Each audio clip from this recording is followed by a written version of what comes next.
let's talk about our home arena where I'm standing now, how we built it, why we built it that way, and about your footing at home in general. I've wanted to do this video for a while, but I got distracted with other things, and I think home footing, I talked about years ago, compared to show footing, they're different things. There's different parameters, and likewise, there's different design constraints for the two.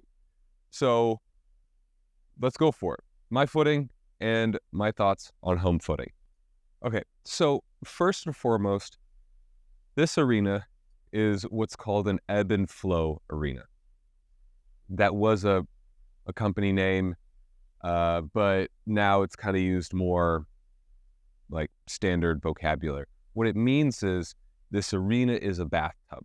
And I'm going to go show you at a whiteboard all the different layers, but all the footing in here is inside of a giant pond liner.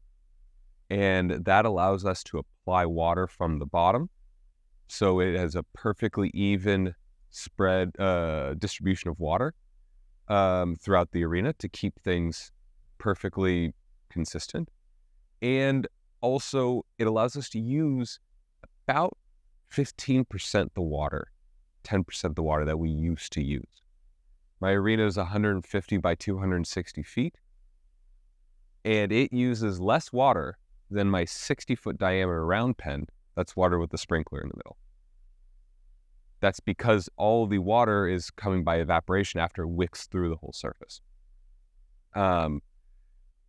Before I go show you all the different layers of how this arena is assembled, let's talk about the footing.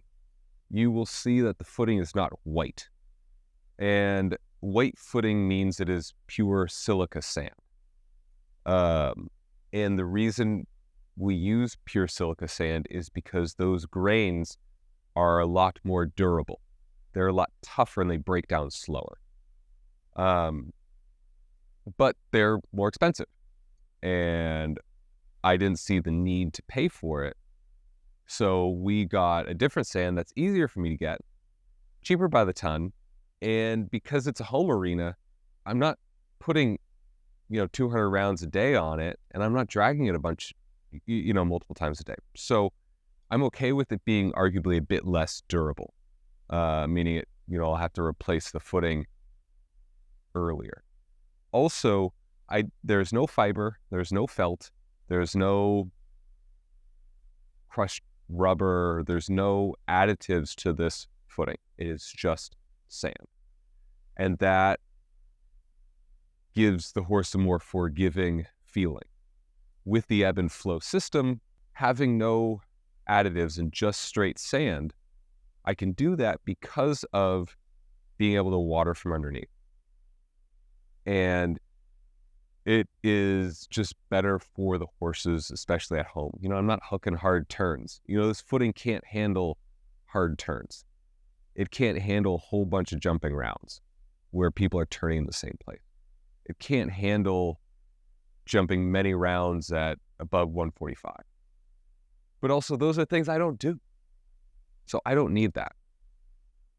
I believe footing at home should be more soft and more forgiving than your footing at the show. And that's what I've built here. So let's go look at how the ebb and flow system works.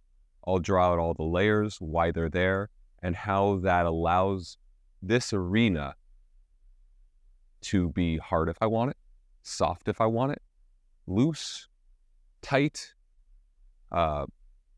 anything I want, I can change it within a day and be very, very accurate with those changes. Okay, so you saw me standing in my footing. I'm talking about that. Let's look at some cross sections of footing and how they impact your horse and how they impact also the life at the farm. Because if a footing is too hard to maintain, you're not going to do it. I'm not going to do it. If it's too expensive, you're not going to do it. But if you build it right, it reduces your maintenance and helps you out in a lot of ways. So first, let's start here. This is your standard, type of footing cross section. You have about 5 inches of footing on the top. Then you have a base, a hard layer. And then down here is your native just dirt. This is standard, normal, fine. You water from above with sprinklers, water truck, etc. This base is to provide a consistent layer for the footing. So if this base is wobbly, then the footing will be wobbly as well. Pretty standard, whatnot. We're starting to drift this direction. This is the next step up. This is, you got footing, again, 5 inches, and then you have this 2-inch layer in the middle. It can be a honeycomb mat system, or even more modern and arguably better is a foam layer. That's about 2 inches thick as well, 1.5 inches, 2 inches. I have that foam layer in my round pen. I put something else in my arena before the foam layer was released, so I didn't put it in my arena. The foam layer allows more give vertically, a little bit horizontal, but mostly vertically, and it can counter a lot of times what happens in this footing is this footing compacts a lot because you're dragging it, and you're dragging basically just to fill the lows with the high spots. You generally aren't fully lifting. And you're driving water trucks and you're watering from above, so it slowly compacts and compacts and compacts, and every so often you have to lift it. This footing with the mats, the foam mats, mitigates a lot of that. You still have the stable base underneath, and then the mats allow the footing to not get too hard, to spread out how often you have to lift the footing. The problem with the mats is it's a higher upfront cost. They are expensive. But that expense, depending on who you are, can be paid back by reduced maintenance and better conditions of the footing with less maintenance. This is also watered from the top, water trucks, sprinklers, etc. Then you come over here. This is my arena, this section. This is another image we'll talk about in a minute. The way this works, again, we talked about before, the water comes from underneath. So we're going to start from the bottom layer. Down here is native soil. Then right above that, you have a 20 mil plastic pond liner. Thinner and cheaper would be a 10 mil. But if the whole point is for the plastic to hold water in, you need it to be thicker. And it's not that much price. It was, maybe 20% more expensive to go twice as thick. So did that. So plastic holds the water in. Right above the plastic is a fabric layer called Mirify that is used often in landscaping and whatnot. And that is to help protect the plastic, because right above the plastic, this crosshatch is 7 inches of 3/8 inch drain rock. And that is to give a layer with a lot of holes in it to hold water so I can move water up and down really quickly. And that'll come, you'll see why in a minute. Then these are 4-inch diameter SDR35 pipe that is perforated with holes the whole way. This is how water gets in and water comes out.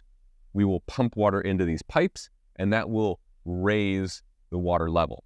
If we let water out of these pipes, it will lower the water level. The water level, like a pond or whatever, might be here, and then it wicks up to the top surface. So with this system, we play with where that water table is. Then above the 7 inches, there is another Mirify layer to hold the layers on top apart from the 3/8 drain rock.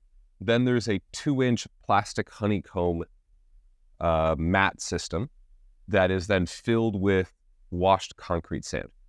We did washed concrete sand because, as the name suggests, the washing washes out all the fines. So there is more air pockets or water pockets in washed concrete sand. It is the sand, as the name suggests, that goes into concrete. So that's in this layer. Then just above that is footing. And for inches, about 7 inches of the drain rock, 2-inch mat, 5 inches of footing. That is what we have. Looking higher, this is how the water gets in and out. This is our arena. There are 8 4-inch pipes that exit our arena, that meet one 12-inch pipe. And then at the end of the 12-inch pipe, it gets necked down to a 6-inch pipe, and then a 6-inch valve that opens and closes to control the water level. So I can empty the arena by gravity. I don't have to pump water out. I also don't have to pump water in because, again, it's held all by gravity. The water goes in by a valve just linked to our irrigation system. There's also another system or another pipe so I can hook up a water truck to fill or empty in the case of emergency. These pipes go through a concrete curb that holds this whole system in place. Now, this is a lot more complex than these two previous solutions. But there are a lot of reasons why this type of system, and some subtle differences, people install them a little bit differently. And we built this in 2018. So there's been some, if I would build it today, I actually would probably build it nearly the same with one small change that isn't a structural change to the layer. But what this allows me to do is to change the water table, and I can change the footing properties irrespective of the drag. So depending on the weather, I will change the water table. I can also, by changing the water table, what I can do, say I'm going to jump a big course or something like that. What I can do is I can drop the water table, and that will kind of suck everything down and firm it up for jumping really big. I honestly never jump bigger than 140 at home. Even when I was getting ready for the games this year with Karl, I jumped 140. I didn't jump any bigger.